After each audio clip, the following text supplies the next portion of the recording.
көрмей, басқа көрмей жасап жатқан шаруалар бар. Сен осыған бір сұрақ айта кетті. Біздің инспекциядан 3 жігіт осы 1 жыл болды, өзіңіз білесіз. Осы Алатау әкімінің әкімшілігінде жұмыс жасап отыр. Біреуі юрист, екеуі инспектор. Барлық сұрақтарға қандай осы жерде халықтың арасында отырған соң, барлық сұрақтарға сол жауап беріп жатыр.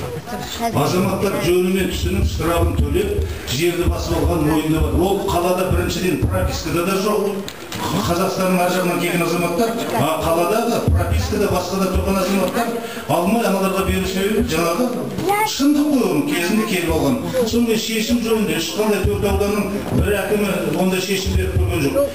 Қалада 10 мың тұратын болса, 100 мың тұратын болса, мына жерде 1-2 мың жаңағы долларға сатқан, бәрі жасанды, даже оригинал печатта жоқ. Соны көп азаматтар өз біріктіріп алған, әйтеуір зацепка болар бірдеңеде.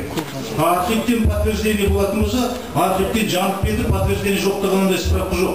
Кейбір действительно берілген шешімдер бар болатын болса, заңдастырылып жатыр. Тұрғындары 167 үй құжаттарын өткізген еді заңдастыруға. Сол заңдастыру ма жоқ па соны білуіміз керек. Заңдастыратын болса қай уақытта? Қай жердейсіз? Болса Саққорған 167 үй заңдастыруға құжаттар өткізген еді. Сол қашан болады? Саққорған жөнінде мына астында үйлердің біразын заңдастырдық қой, біліп жатырсыздар. Сіздердікі тіпті заңдастыруға келмейді, қырдың басында тұрған үйлер. Бірақ бәрін тоқтаттық, документтеріңізді алдық. Біз қазір бұл қай жақтағы? Ұлжан бірдегі, Ұлжан бірдегі.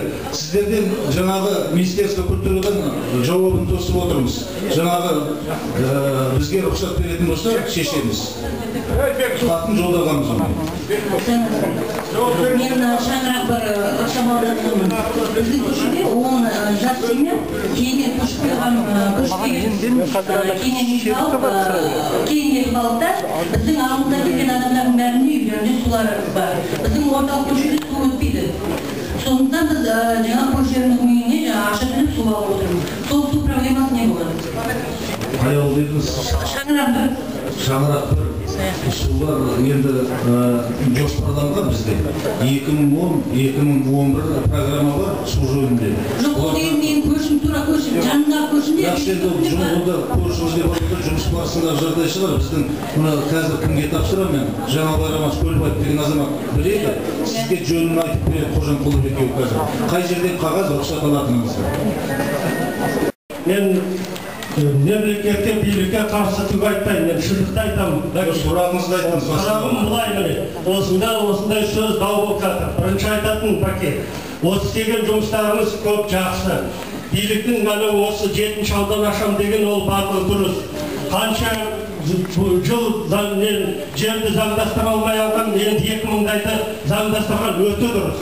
Бірақ соның барлығын бүйтіп келгенде бір адамның ясын, отауын бұзған бұлшықтық кетеді. Сол үшін айтып жатқан халықты тыңдау керек. Айтып жатыр, заңдастырды, 43-ші бап деді. Мен қанша раз айттым, мына озорың адамдар отыр. Мына сіз заңды білмейсіз. 49 жылға береді деген ол не себепті беретін оқыңызшы. Анау лептің астында жатқан водохранный зоны содан береді деп жазылған ба сол 49 жылдың берілген ол басқа себептер.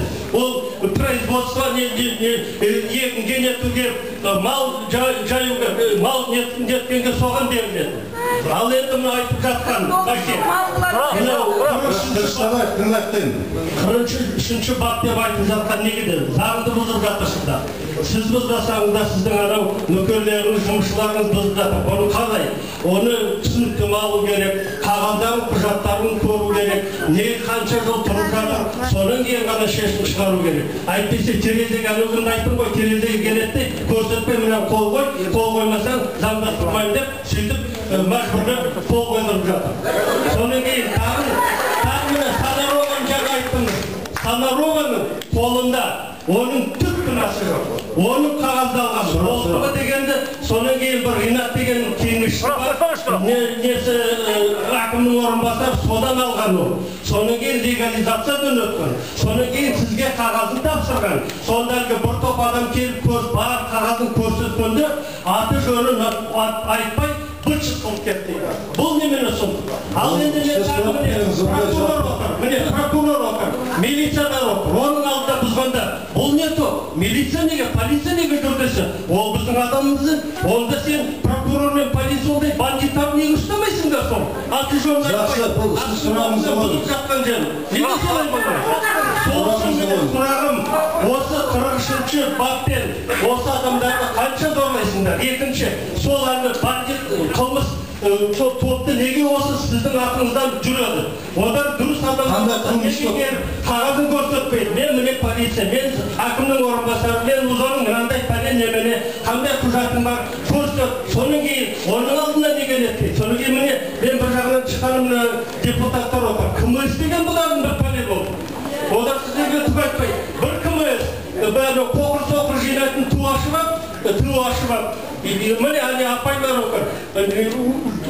Жарты жыл өтіп кеткеннен кейін, сол жарты жылға төледік, соның кейін төлемесін бұзам деп, кейіннен апаның үйін бұзып кетті. Бұл не деген кім ес? Адамдар сайламаған, халық сайламаған, өздері қойған. Бұл не бандит неменеді?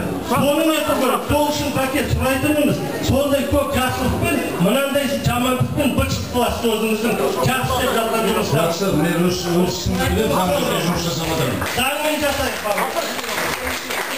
Онда барлық рахмет айтам, себеп тұраш өзіңізден бастап. Әрине, осындай жерлерде айтылу керек, осыдан түйін болу керек, нәтиже болу керек. Міне сол нәтиженің арқасында талай істер жасалды ғой бір жылда. Сондықтан менің бірақ мақсатым заңды, адал жұмыс жасау. Басқа жоқ. Жақсы рахмет.